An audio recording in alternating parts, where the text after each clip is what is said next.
Les capsules patrimoine de Saumur, ville d'art et d'histoire. Bonjour, aujourd'hui je vous amène sur les quais de Montsoreau. Parmi les plus beaux villages de France, Montsoreau est un lieu tellement ligérien. Il y a la Loire, un château, des maisons typiques en pierre de tuffeau et des habitations troglodytiques, bien étalées sur toute la hauteur du coteau, lui-même peigné par les rondes de vigne. Les quais font le lien entre le fleuve et le village. L'ensemble portuaire, comme on le connaît aujourd'hui, date seulement du XIXe siècle.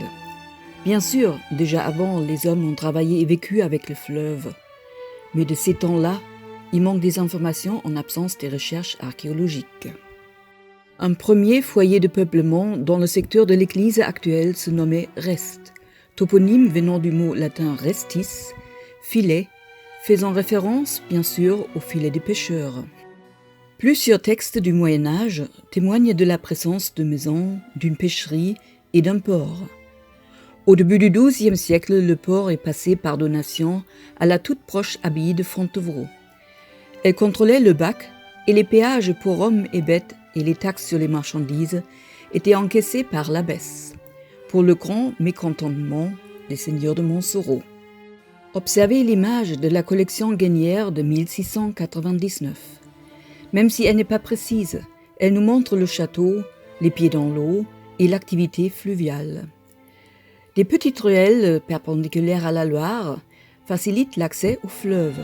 Leur nom témoigne encore des activités du passé. Avec la Révolution, l'abbaye de Fontevraud perd toute son influence et d'autres ports ont été créés, comme vous pouvez voir sur le plan cadastral napoléonien de 1813. La construction de la route entre Saumur et Chinon sur une toute nouvelle levée de la Loire débute en 1829. Avant, la route passait à mi-hauteur dans le village même. Au milieu du XIXe siècle, les projets de construction de quais se suivent et leur réalisation dans la deuxième moitié du XIXe siècle change le front de Loire et nous donne les quais comme nous les connaissons aujourd'hui. Le financement se faisait par le pouvoir public, mais aussi sur initiative privée des entrepreneurs pour faciliter le commerce et entreposer les blocs de tuffeau venant des carrières du village. La levée ne porte pas seulement la route, elle protège aussi les quartiers bas du village des crues de la Loire. La levée et les talus des berges sont en partie renforcés par des perrets, un revêtement maçonné en pierre plus dure. Les rampes donnent l'accès sur les quais, les cales mènent dans l'eau. Des anneaux métalliques, nommés organeaux, servent à l'amarrage des bateaux. Les escaliers permettent un accès direct au fleuve. Des fois, ils sont équipés d'organeaux ou d'échelles limnimétriques. Souvent, ils portent aussi des marques des crues. Regardez ces cartes postales.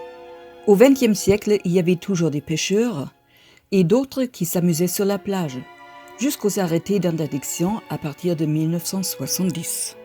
Au milieu du XXe siècle, les quais, en grande partie abandonnés, étaient réaménagés et les platanes plantés.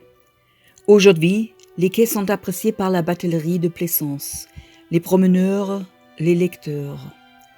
Le cadre magnifique de la Loire sert également pour les manifestations, comme le feu de la Saint-Jean, les bals populaires et pour la traditionnelle brocante. Un vrai musée en plein air. Avec telle marchandise, la Loire vous fait encore aujourd'hui voyager dans les 4 coins du monde.